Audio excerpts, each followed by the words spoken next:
দেখতে দেখতে চারদিক আচ্ছন্ন করে অন্ধকার নেমে এলো। সেই অন্ধকারে আকাশ আর সমুদ্র একাকার হয়ে এলো। মধ্যে মধ্যে ঢেউ ভেঙে পড়ার শব্দ ও ফসফরাসের আলো ছাড়া সমুদ্রের অস্তিত্ব লোপ পেয়ে গেছে। সব অন্ধকার।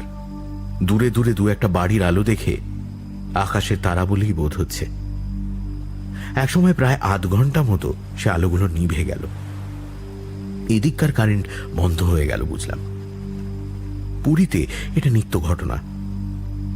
অন্ধকারের মধ্যেই একজন প্রসাদ দিয়ে গেল। সেও এক বিচিত্র ব্যাপার। 19-20 বছরের জোয়ান ছোকরা ছেলে, কিন্তু সে কিছুতেই উপরে উঠতে রাজি হল না। বেশ দৃঢ় স্বরে জানিয়ে দিল, নিতে হয় নাও, না হলে আমি প্রসাদ নিয়ে ফিরে যাচ্ছি। অন্ধকারে আমি এই বাড়িতে ঢুকবো না কিছুতেই। ছেলেটা বাড়ির রকে পর্যন্ত উঠল না। সিঁড়ির শেষ প্রান্তে 2 বাঁধানো চত্বরের একটাতে হাঁড়িগুলো নামিয়ে দিয়ে চলে গেল। আমার রাগ হলো খুব।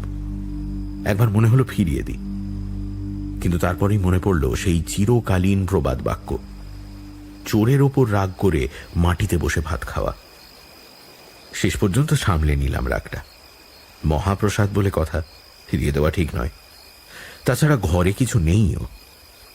এই নিবান্দাপুরীতে কোনো খাবারওয়ালাও ঢু মানে না যে রসগোল্লা জাতীয় কিছু কিনে রাখব। এই প্রসাদ ফিরিয়ে দিলে একেবারেই পেটে কিল মেরে শুয়ে থাকতে হবে। অগত্যা হাঁড়িগুলো ওপরে তুলে নিয়ে গেলাম।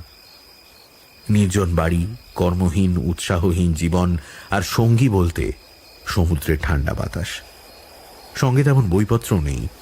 থাকলে সুবিধাও হতো না, পড়বার মতো আলোও তো নেই। খবরের কাগজটা পাওয়া যায়নি। এখানে কে কাগজ দিতে আসবে?